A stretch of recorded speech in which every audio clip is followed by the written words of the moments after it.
you're imagining right now? You control this world.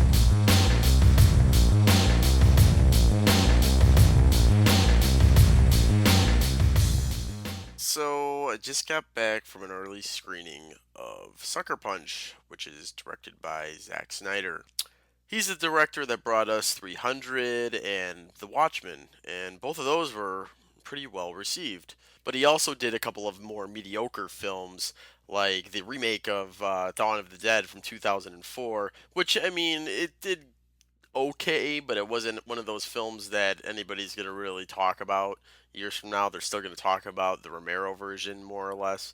And then he also did an animated feature about owls, Legends of the Guardians, or something like that. And yeah, that was forgettable, to say the least. Nobody didn't stay in theaters long or anything. But the question is, where does Sucker Punch rank in with the fray? And the answer to that is pretty much nowhere. Sadly, Sucker Punch is more of a really bright, shiny turd. A bright, shiny turd that seems to borrow a lot of ideas from other movies.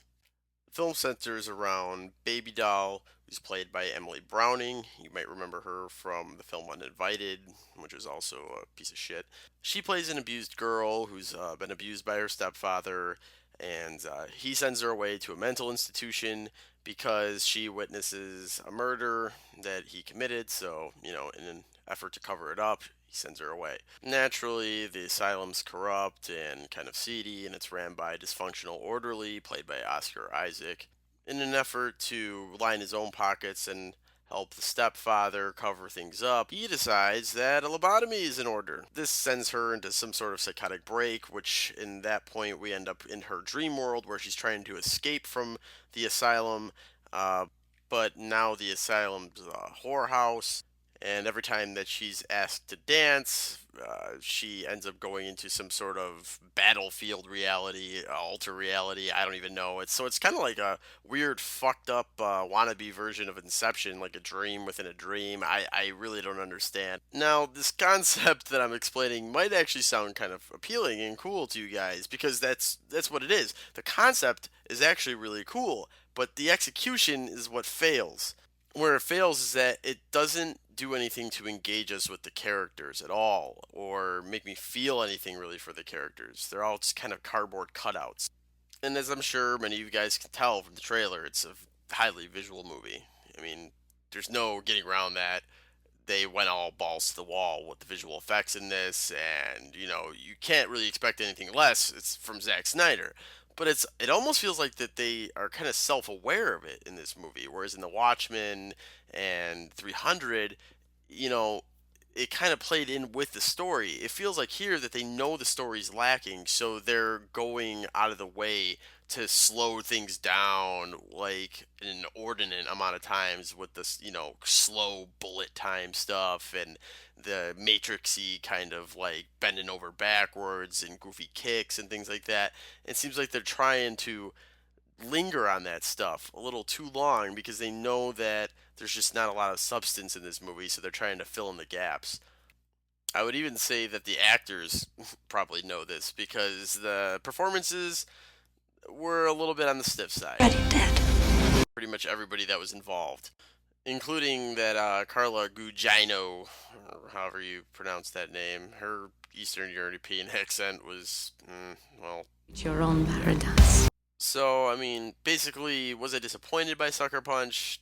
Yeah, and the thing is that I went into this film with mediocre expectations already. I mean, I wasn't really impressed by the trailer all that much. I wasn't like overhyped on it, and that's the thing. If you go into a movie with already mediocre, subpar expectations, and they somehow go above and beyond to go underneath that, it's just like, wow, yeah, you guys maybe should have took another look at this before releasing it. On the positive side, I really did like the soundtrack for the film. They did use a lot of Bjork music, but for some reason it fit well with the movie, and it kept things at least audibly interesting for me. And the costume work was pretty well done. I'll give them props on that. Okay, so it's time for me to grade this movie, and I'm gonna try to be generous here. I'm gonna go ahead and give Sucker Punch a C plus. I was gonna give it a C, but I'm giving it a plus because I did dig some of the action sequences. I really did like the steampunk Nazi thing that they had going on. That was pretty cool. And I can't really tell people to not go see this movie. You're gonna go see it regardless of what the critics say. The only thing that I could really suggest to people is to go into Sucker Punch with completely dirt low expectations. Because if you do this, it's likely that you might have a good time. I plan to do it again when it comes out on Blu ray and, maybe see if I could get a little bit more enjoyment out of it, knowing that the story isn't going to captivate me at all. So until next time, guys, I'm going to have more of these coming up.